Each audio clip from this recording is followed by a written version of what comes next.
Good afternoon, Jets Nation. Welcome to the Jew Jets Show. And our joint practices with the Green Bay Packers are now over, and here are my top takeaways from them. Now, obviously, the main takeaway is that the Jets became a better team. We're going to be leaving Green Bay as a better team than we were when coming in. The Packers are better than us. Offensively, defensively, and on the special teams. Meaning guys like Aaron Rodgers, Zadarius Smith, Aaron Jones, Devontae Adams can show all of our receivers and quarterbacks and defensive linemen how they succeed. Matt LaFleur can talk to Robert Saleh about how he's led a team to the NFC Championship for 2 straight seasons. So the biggest takeaway for me is that the Jets are going to be leaving Green Bay a better team than what we were coming in.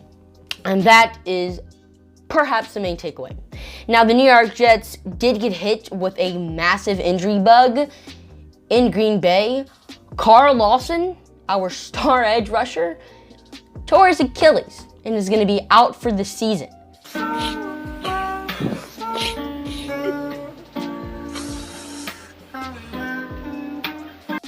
This is perhaps one of the worst things that could have happened to us. Lawson, every single practice, would have like 2 or 3 sacks, beating Mekhi Becton literally every single play. The effect he was going to have on this team this season was going to be massive. And now he's out for the season with an Achilles injury.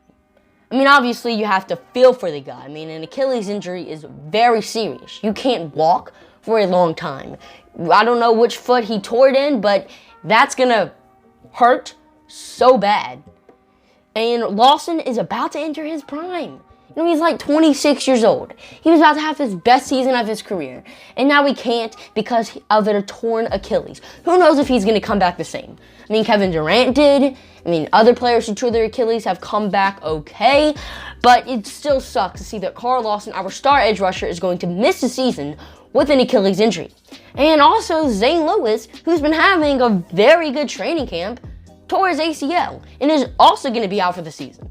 I think he had a little dark horse chance to make the roster. Not a lot of people were talking about him, but he has definitely impressed me, and I thought he could have made the roster as a, backup, third string type of player.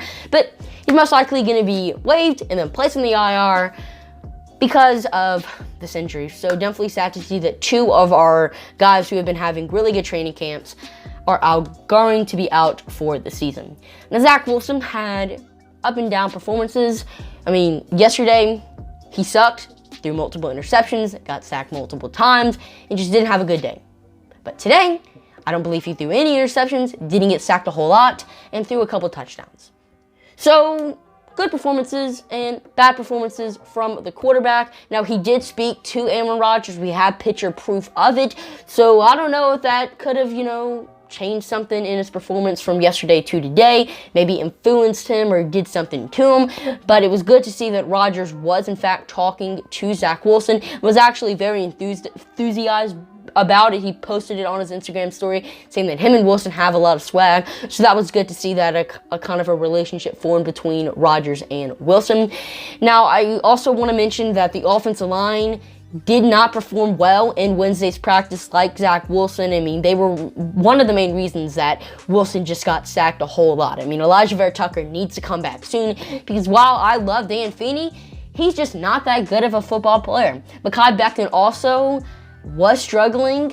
Now, I believe he was going up against Zadarius Smith, who is one of the best edge rushers in the NFL, but still, it's not that great to see that our star left tackle is struggling. But it is practice. It's only August. He has a lot of time to shape up his game, and I'm not really worrying. Also, I want to mention that Corey Davis did really well against star cornerback Jair Alexander, caught a couple passes off of him. So it's good to see that Corey Davis, our wide receiver number 1, who many people said was going to suck this season, caught a couple passes from one of the best cornerbacks in the NFL. Now, over on the defense, overall, the defense as a whole played well. I was really impressed with how our secondary played.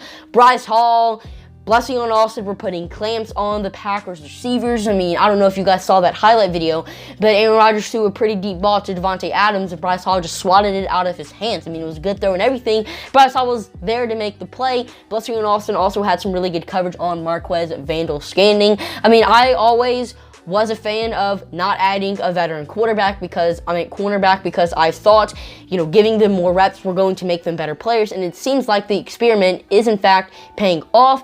And also the defensive line was dominant. Carl Lawson obviously doing what he does, just playing well, and this is why losing Kim is just going to affect us a whole lot. And it's going to be interesting to see what the Jets do to fill in that position. Are we going to sign a guy like Everson Griffin or Olivier Vernon?